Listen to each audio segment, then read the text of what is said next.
When large jobs require moving massive amounts of snow, get the work done quickly and efficiently with the Western Pile Driver and all-new Pile Driver XL pusher plows, both featuring Trace Edge technology. These pushers scrape down to the pavement with an advanced cutting-edge system that has independent 2-foot sections that move vertically, oscillate, and trip. Get more jobs done faster with the Western Pile Driver lineup of pusher plows. Mike Bott from Frost Solutions, one of the owners of the company. What we do is provide a mini weather station to give you a tailored forecast to those particular locations so you know where and when and what to do in those parts of town. You know there's 2 or 3 or 4 or 5 different ways that people can experience tremendous value having a technology like this.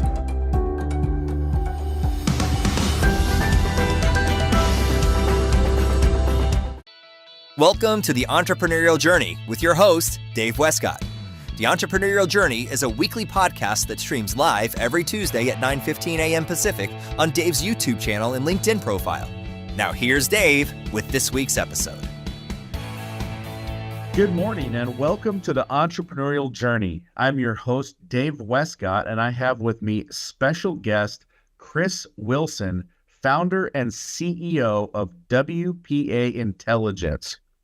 Before starting WPA Intelligence in 2004, Chris was Global Director of Research for Weber Shandwick International, the world's largest public relations firm at the time.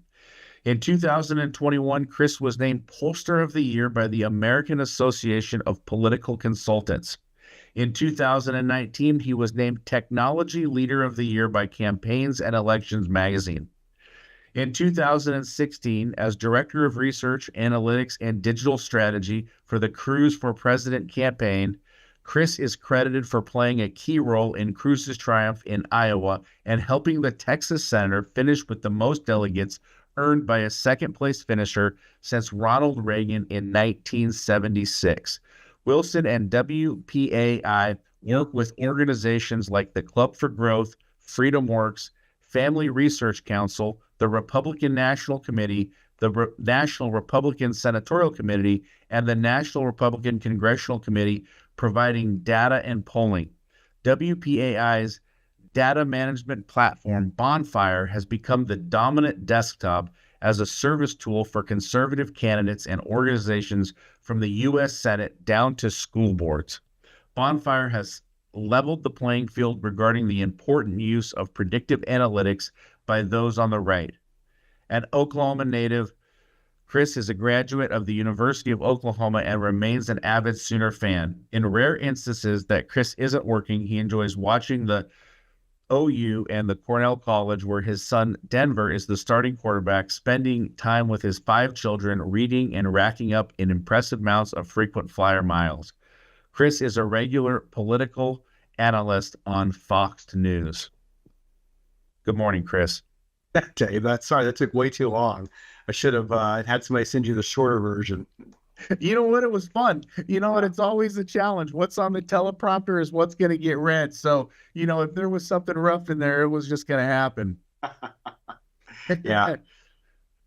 You've got a lot going on, my man. I mean, that is a heck of a bio. Super impressive.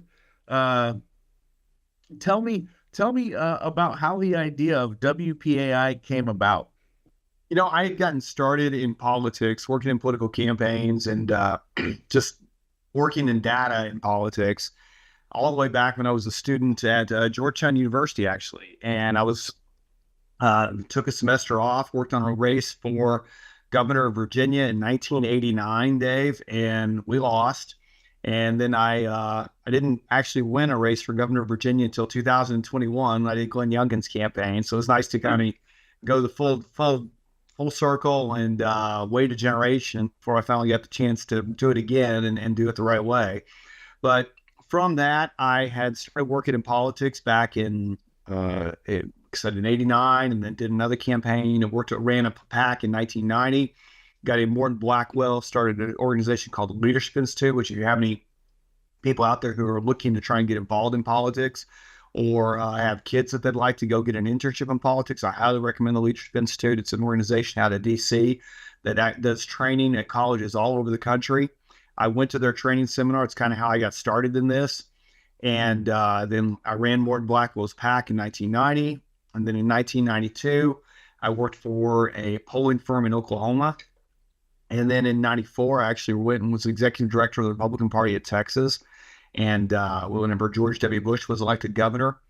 And from there, I just kind of kept doing it. I'd try and get out and I'd get back in. It's like the line from The Godfather. You can never really get rid of it. You can never get back and get out. And so I left politics completely, started doing corporate research, as you mentioned, with the Weber Shandwick work.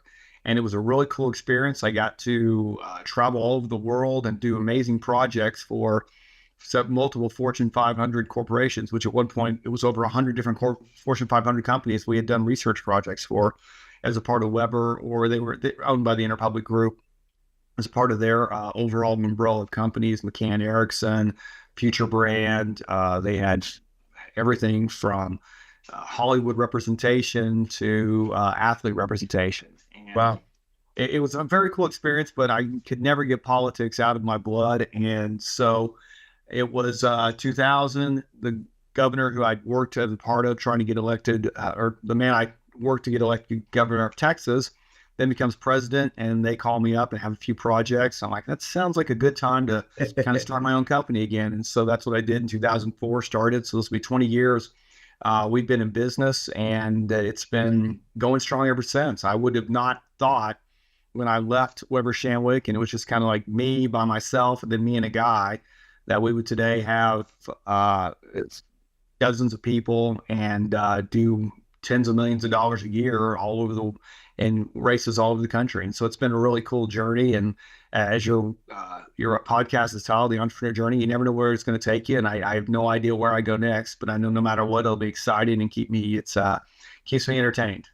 And the other cool thing, Dave, I just got to, I'll end with this, is the great thing about it is I'm able to do something I believe in. As I truly, I joke with my wife that every morning when I get up, I kind of hear the Battle Hymn of the Republic playing in my head, and I march into my office.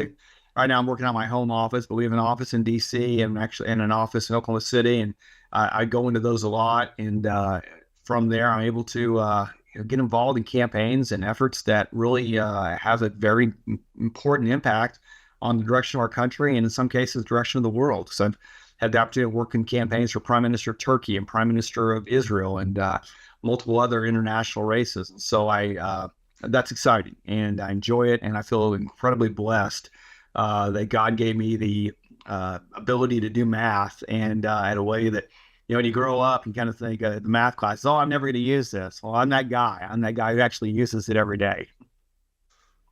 That's awesome. I actually wish they would have told me in math class what I needed to use math for. Same with reading, writing, all of those pieces. That would have been been fabulous. Well, congratulations on 20 years. That is a significant achievement, and that's absolutely fabulous. So, the political climate, man, is just brutal from what I see. Like you've got the right, you've got the left, you've got the in between. It's like, who's telling the truth, who's lying, who's not lying, who's the best for the country. The country is so divided. It feels like you might think that it's going to be the red wave, or you might think it's going to be the blue wave. I don't know what's coming. And then it's like the opposite hits the spectrum. Mm-hmm. So when you're working with these clients, very, very popular names, very, pronounced people, what's the number one thing that they are trying to get you to do for them? What is it that you bring to the table that's just like, man, we got to have this? There's a really broad question, and I want to answer it in a way that won't put your listeners to sleep. So I'll try and start, I'll try and be interesting in the way that I would answer this, on television, but also with a little bit more of an in-depth nature. So what we do is polling and analytics. Those are really the only two things, and they're very different tools, although both of them require the collecting of opinions from regular Americans, and then aggregating those opinions in one of two very different ways, be it just survey research versus predictive analytics. But what we typically do for a client is we help them understand what the general environment is, where people are on issues. And I'll use the Youngkin campaign as an example because it's one that not many people thought he could win. Glenn Youngkin, former CEO of Carlyle Group, really amazing man. I from the second that I had actually a very good friend who was already in the race for governor. And then friend of a friend called me, wanted me to meet with Youngkin, and I did. And I walked out of the meeting with him, and I called my wife. I said, "This guy's going to be the next governor. I'm going to work for it." And so he was unknown to most voters. Most CEOs are not very well known. Even if you take the most well known CEOs, and they still don't really have a very wide name ID, like a sports figure does, or a Hollywood actor, or even a political figure. So the first thing we did is we did a survey, and we took what Glenn Youngkin believed in, and we found the nexus of his beliefs and what the public cared about at that point. And I'm going to talk more about the general election than the primary, because that's where it really came down to it. And the public was, I think about 2021, we were coming out of COVID.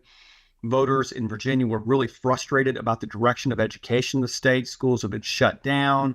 The standards had been rolled back. You had parents being dragged out of school board meetings for demanding that their kids be taken back to school. And in one case, there was a dad whose daughter had actually been assaulted by a transgender student in the girls' bathroom. And he had learned that this was the second time this happened at a prior school. The school board kept it under wraps. And so they transferred this biological male to another school. And then he again assaulted a girl in the boys' bathroom. And so this man, you remember, it made national news. This guy's a plumber, and he's being dragged out of the school board meeting because he's yelling at the school board because his daughter had been sexually assaulted. And his pants come down. You have every liberal on MSNBC making fun of the guy as his pants are down. And I thought, you know what? If that had been me, I probably would have been a lot more. It would have been just as angry, more so. I've got 2 daughters, and if I'd found that this had occurred to one of them, I cannot imagine what I would have done. Right. So these things are going in, and the public's really upset about it. And Glenn Youngkin is someone who grew up very poor, worked his way through school, had to work while he was going to high school because he lost his father and had to support his family, then got a scholarship to play basketball at Rice University, where he succeeded academically and then built his career at the Carlyle Group. And so we test things about his bio, what he cares about, and what the public cares about. And we find the nexus of those two things. And then from that, we build predictive. So you think about polling tells you how many people care about having school choice and school freedom and education.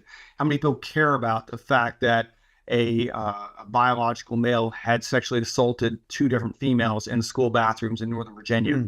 How many people care about the fact that the National Education Association that was supporting our opponent was working to keep schools shut down? So the percentage of people that care about that. Now that we understand that, then we build analytics to find out which of those issues is most important to Dave Westcott.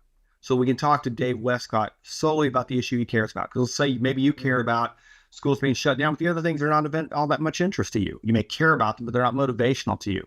And so that is the difference between the two. And we would then help provide specific scores.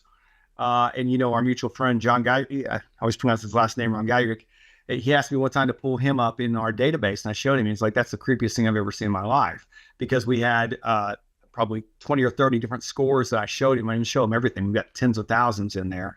And he's like, "Yeah, that's exactly every single one of those is right on me."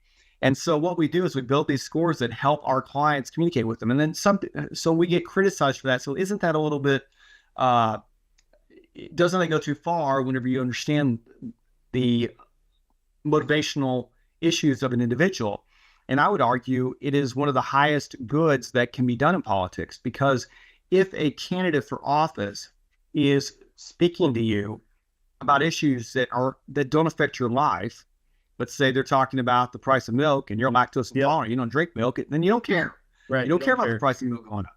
And so it's almost like taking politics back to its most fundamental level, which is the ability to communicate with people individually about what matters to them. And that is what we do, is we help. I really believe we are almost helping rebuild democracy in the way that was meant to be the Republican form of democracy, I should say, in that we are able to we help candidates talk to voters about what they care about. And, the beauty of that is, Dave, the same thing holds true with the ability to predict behavior at the corporate level. And so I had a call early this morning about a specific project. I've got a friend who started like the Uber of moving companies. And so you take your phone, you go into your house, you take pictures of each room, you upload it, and this company gives you, it's called Next Move. Give them a free ad here, and then they will send you a bid to move you. And he came to me, actually was a neighbor of mine, and said, hey, could you build me a model of people who are likely to move in the next 6 months, year, 5 years? Or 3 years, I'm sorry. So then we can target them. So we know that Dave's about to move in the next 3 months, then we're going to run ads and try to target you now. But if you're not moving for a year, then, and so we were able to create a predictive model of people who are likely to move. What was really interesting about that model is my friend was on that list, and he had no designs to move at all, but he ended up moving within 6 months. It's like, yeah, I can't believe you predicted I was going to move before I had any desire at all to move. His wife just happened to find a house, came home one day and said that she wanted to move. What is even weirder about that list, Dave, is, as you know, whenever you and I first met, I lived in Atlanta, Georgia. I'm now back in Oklahoma, where I'm from, but I had no desire to move to Atlanta. I got hired to work on the Ron DeSantis super PAC. So we packed up and moved to Atlanta. I was on that list of people who were going to move within a year. So the ability to predict behavior is pretty acute in terms of in terms of how deep you can go and what you can understand about people. And all this is based on the overall aggregate of every piece of data that exists about the person, and then understanding what they may do next in their lives. Okay, one, that's super creepy, but two, on many levels, man, that's super amazing. So you're able to, based on the data that you're just pulling massive amounts of data, like Geigerich, you pulling 10,000 pieces of data, and in some cases hundreds to say. Yeah, you're able to just analyze that and say, this is where we're moving and this is where we're going. That's right. This is what you're motivated by. This is what you care about. And that comes from we have been building predictive models now since 2010. And every time we build models on top of models, it makes them even more accurate. So yeah, it's pretty easy to predict what motivates someone. We're not all that complex of creatures when it comes to what it is. We're motivated by pleasure. We avoid pain. It's Maslow's hierarchy of needs. There's nothing new about any of that. It's just a matter of kind of qualifying and classifying all this other data that exists around Dave Westcott and what you've done. The magazines you subscribe to, the kind of car you drive, the warranties you have, and then you take that and you multiply it again times tens, if not hundreds of thousands. And then from that, based on predictive models we built in other places, because all these models I talked about, we built in Virginia to understand the people who care about all these different things and hundreds of other things, we then deployed those nationally because we had the algorithms, we'd written them, we understood what machine learning techniques were best in terms of building out these predictive scores. And so then we deployed them nationally. So that's what allows us to know what a John believes that lives in Georgia, even though he wasn't a part of the Virginia governor's election. Right.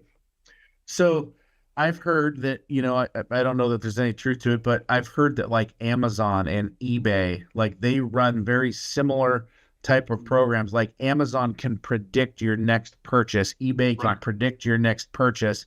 They know when you're going to purchase it, even though maybe you haven't been on the platform in a year or 6 months. But so Amazon, eBay, other tech-driven businesses that are selling product, they're using something similar, I'm guessing. Yeah, no question. They're analyzing that kind of data. It's like you have a baby, and then all of a sudden, you feel like Google or something is listening to your phone because all of a sudden you get hit with 50 ads of things that you need. Mm-hmm. It's basically just that same process. They're taking tens of thousands of pieces of data, breaking it down, analyzing it, and then coming up with, hey, I think Dave's going to buy diapers in 6 months.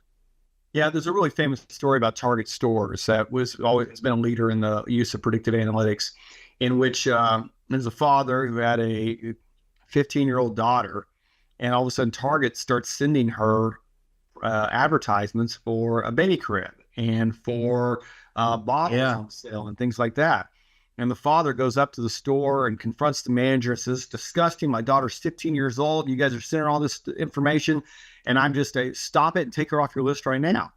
And the manager calls back like a week later, says, hey, I just want to apologize. I really feel bad about this. And the dad's like, no, I have to apologize to you. You were right. My daughter's pregnant. She hadn't told me yet whenever I confronted you. And it was from Target understanding based on some of the things that she had done and the product knowledge they had, that she was biting vitamins or she was doing other things, that they were able to make a prediction about the fact that she was pregnant. And that's apparently they stopped that program and got rid of that data science team. But it just shows you how easy it is to make predictions on someone.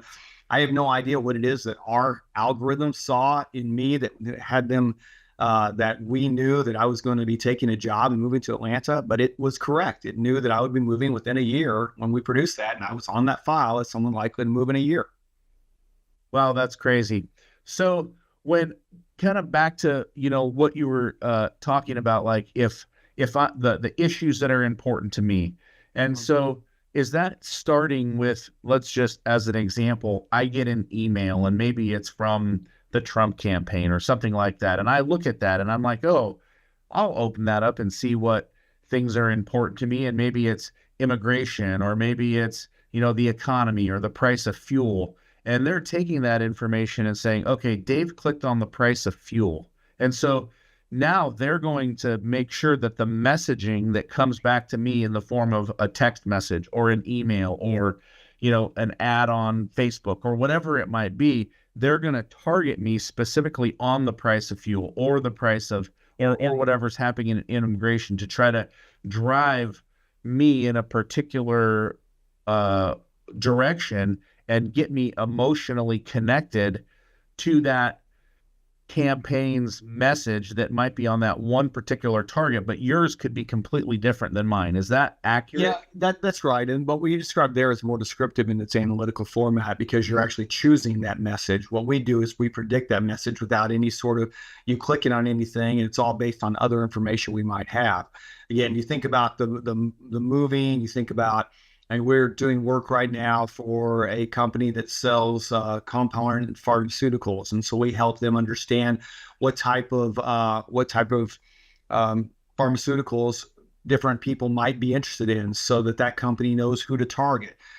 We work with real estate companies to help them find potential renters or potential buyers. We work with syndications to find potential investors. So you can really figure the ability to predict who might be interested in something is almost unlimited in terms of, well, it's really limited only by your imagination. I would not have come up with the idea of predicting people who are likely to move and thought that we could do it, yet it's pretty simple. Wow. You know what? That's incredible. And what I hear you saying is that any entrepreneur who has something that they're selling to a consumer can use predictive analytical measures to grow their business, whether it's real estate, property, it does not matter.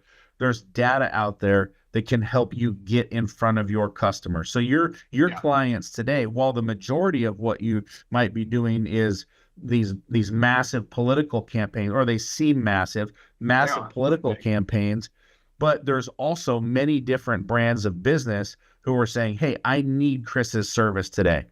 Well, I probably not enough to think they need it, but I keep trying to tell them they do. So, but, you think about, I'm going to go back to where when we talked about the beginning, when we last saw each other at that conference in Miami, you think about the message from the CEO coaching conference in which it was primarily about artificial intelligence, but predictive analytics leads to artificial intelligence, which is a company understanding and taking control of their own data. And it's amazing to me how many I actually serve as a kind of like a chief, not a chief, but a fractional chief data officer for a few different companies where I will help them go in and organize their data set. And I think there are a couple of gems, two different gems right now. They are both national chains. One's smaller, one's bigger. And I help them take control of their data. So then we use that existing data they have to then build a predictive AI, a lookalike model. And lookalike model is a very basic terminology. And I feel like Facebook, because they go sell lookalike models to people, they kind of ruin their terminology, because what we do is far more complex than that. but we take their existing data and then we help them find people who look like their current gym members. And so from that, we're then able to, by helping them control their data and take control of it and organize it correctly. And all we do is we just take their data and we upload it to our system. We match it up. Okay, here's what Dave's a member of this gym. We match it up. We've got all this other data on you. And then we take that data to form the lookalike to go find people who look like you that would join the same gym. And then we go reach out to them. And we do that, interestingly enough, to close the loop on the conference we went to using artificial intelligence. We have a tech, as a part of the work I did on the DeSantis Super PAC, we built a AI texting platform. So it'll reach out to you and say, hey, Dave, would you be interested in, we're having a special on joining the gym this month. If you join, you get the first 2 months free. If you have any interest or any questions, right now you think about most of those texts you get, you just can hit stop or unsubscribe or click on a link. Yep. And you could say back, well, how much is the month? And then we come back and say, well, it's $19.99 a month, but you have the first 2 months free and you amortize it over the next month. Well, where is it? Well, here's a map from your house to the gym. Well, I work at here. Oh, wow. Would you like to know what gyms are close to your office? We can just send you one to there. You can go on and have an ongoing conversation. And we did an effort using this texting utility in Florida to get people to sign petitions to get a measure on the ballot. And that was in November, and we still have conversations ongoing with some of the people who signed, in which we've turned them in. It was all funded by a nonprofit. We've turned them into donors, and they're using this artificial intelligence. They've now trained it on what else they're doing. So people who were supportive when signed this petition are now supporting the organization, and they'll reach out every now and then. Hey, what's going on at organization today? Or what else are you guys doing that I might be interested in? And it's really turned into a pretty incredible tool. And if any of your listeners want to hear more about that and learn more about it, it's called Sparkfire, and just the website is sparkfire.ai. Frankly, we've been growing it so fast, we haven't really done a good job building out the website, but it only works. I want to offer the caveat. It only works with good data behind it. And you can't just go send it out to everybody in the universe. I mean, you could, but it'd be a waste of money. It's the ability to know someone is going to take an action. We built the model first to someone who is likely to sign a petition for this cause, and then we texted those people, and that's why we had the success. We built the model of people who are likely to join a gym, and then we text those people, and that's why we had the success. Wow. I mean, what you guys are doing is incredible. I mean, it's like it's changing the landscape of business to get that predictive and that analytical down from a moving company to a gym membership to understanding what that looks like. And I guess for any entrepreneur listening or anybody out there who, is partaking in this call, what I hear is data is really important. Well, I mean, how many times do we hear that from the stage at that conference? And and to your listeners, I don't talk much about it, but I came away from that, really inspired about a lot of the things we were doing. But it was also amazing to me how few companies do what I just see as such we do every day, which is take control of their own data, own their own data, understand their own data. A lot of times they just don't even have it. It just sits in a HubSpot or some other CRM. Whereas you can pull that down, throw it into a simple data management platform. Bonfire is one, but there's dozens of others, probably thousands of others actually. Ours is Bonfire. And then from that, organize it, have a much better understanding of who your client base is, and then start to find those people who look just like them and have conversation with them for the purposes of eliciting or finding new customers. We've always heard as business people that your best customer is your current customer and growing that customer. But I would disagree with that, actually. I think your best customer is someone who looks just like your best customer that isn't currently working with you. And they may not know they need to work with you. And that's who we help you find. We help you find that person who's about to move in 6 months. We help you find that person. I mentioned a real estate syndication in which we've been working with them since February. And we've helped them find 57 people who have invested over $250,000. That's not an easy thing to do. We're working with a cell phone company, helping them find new subscribers. People change cars more often than they change their cell phone service. And we've had a lot of success reaching out to people and getting them to change over for the purposes of go for different reasons. Everyone's got their own reason for doing it. That's true. You know what, man? I'm with AT&T all the time. I always think about switching, but it's such a hassle to go into the store. but I'll get a new truck or a new car. Like, oh yeah. And it's probably more of a hassle to go in there and wait and take the two, do all that. So man, that is so true. So if anybody's out there listening and they want to learn about this, if they want to engage with your business, because I mean, just what I've learned from you in 30 minutes is like, why have I not been doing this? What's wrong with me? I got 20 years of data. Like, how am I not taking advantage of this? And I love this line that, your best customer is not your current customer. Your best customer just looks like your current customer. Like I've got a page of notes just myself, and I'm on the podcast. So this has been super informative. How can people engage with your business? How can they reach out? What's the best way to connect? Probably email, just csw@wpaintel.com. The website obviously is wpaintel.com, or follow me on Twitter, Wilson WPA. I've become a lot less active after my candidate for president, who was Ron DeSantis, I was working for, dropped out, but I'm still involved on there. And what's funny is I try to talk about polling. I respond to every DM. And I also, I answer every question about polling, because one of the things I am passionate about is I do think that polling has gotten a bad rap because of some bad political players and bad media players and bad media pollsters that just have been very wrong over the course of the last few years. And so I try and stay involved in the protecting of our industry. But I respond to every email, csw@wpaintel.com. Reach out. And if somebody is looking for someone to help them out, tell them that, just tell me you heard me on the Dave Westcott podcast. I'm happy to give you advice on how to deal with your data and what to do with it. And I'm not going to send an invoice for that. I'm happy to, it's something I'm passionate about. And then if there's someone who does want to have someone come in and help them take control of their data and go find new customers and fire up a artificial intelligence texting utility to go have a conversation with, what's really cool about that cell phone thing, Dave, that you mentioned about the hassle? Is it can't actually go through the process of changing your cell phone service. You've actually got to connect to a person and connect you to a call center to do that. But what is really cool about it is when we're training, that we built our own large language model. And in doing so, you can train it on anything. Like when we trained it on DeSantis, we trained on 9,000 press releases from his gubernatorial website, over 400 position papers, and he'd written 2 books, both of his books. So you could ask it anything and it knew about it. So when we were training on the cell phone service, we trained it on the manuals for all the cell phones. And so now you could ask it, hey, do you have the Galaxy 47C? Like, yes, we do.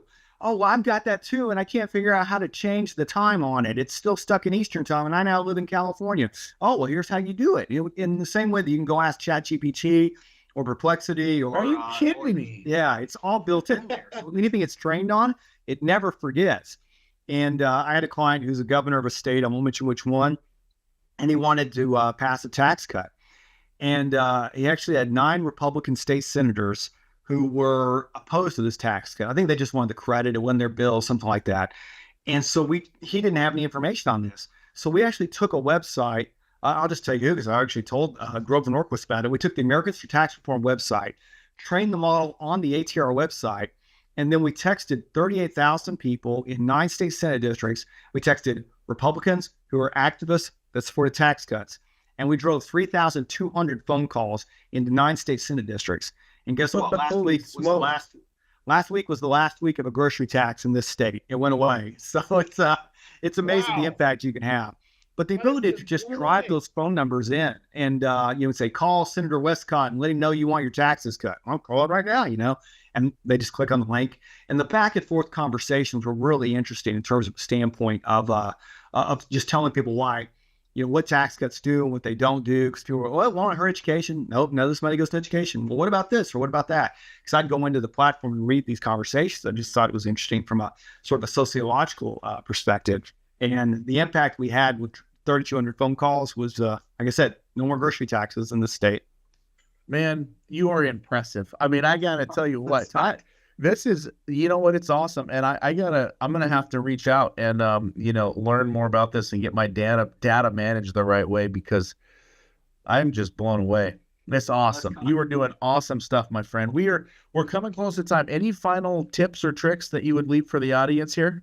Well, I think the one thing is I'm going to go back to that conference again. I can't tell you how many people from the stage, from Peter Diamandis to Mark Moses to everybody else, said, take control of your own data. And any company that doesn't company organization, associations that don't have control of their data, if they are outsourced to somebody else, or if it's just sitting somewhere in a CRM and you're not capitalizing on it, reach out to somebody like me, because the ability to use that data to grow your business it grows every year exponentially.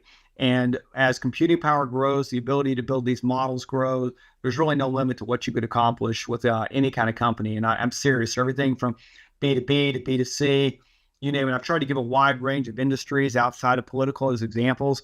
And so I would say I have yet to find one that have said, you know what, there's no role for data in your business. I think everybody's got some role. It's just a matter of understanding what the best way to take advantage of that is.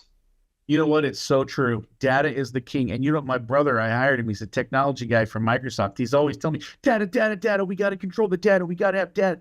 You know, so it's like, I hear the data thing, but the way that you shared it was like, man, this is so important for my business. This is so critical.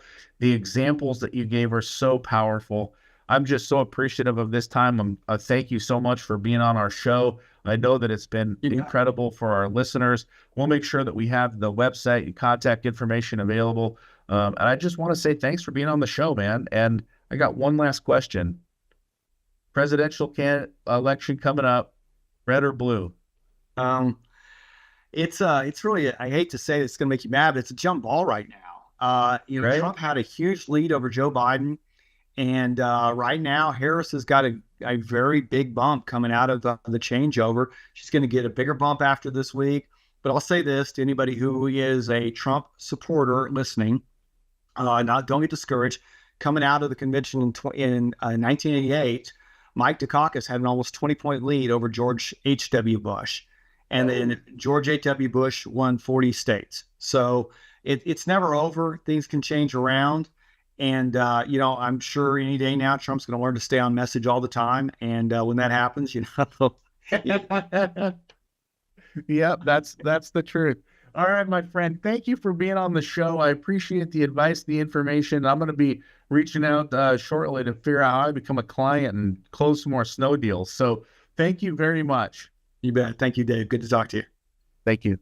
Mike Bott from Frost Solutions, one of the owners of the company.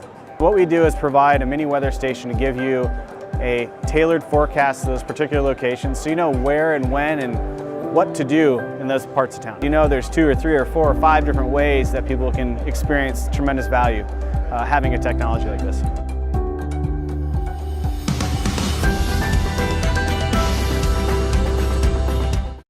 Introducing the all-new Western Enforcer V-Plow.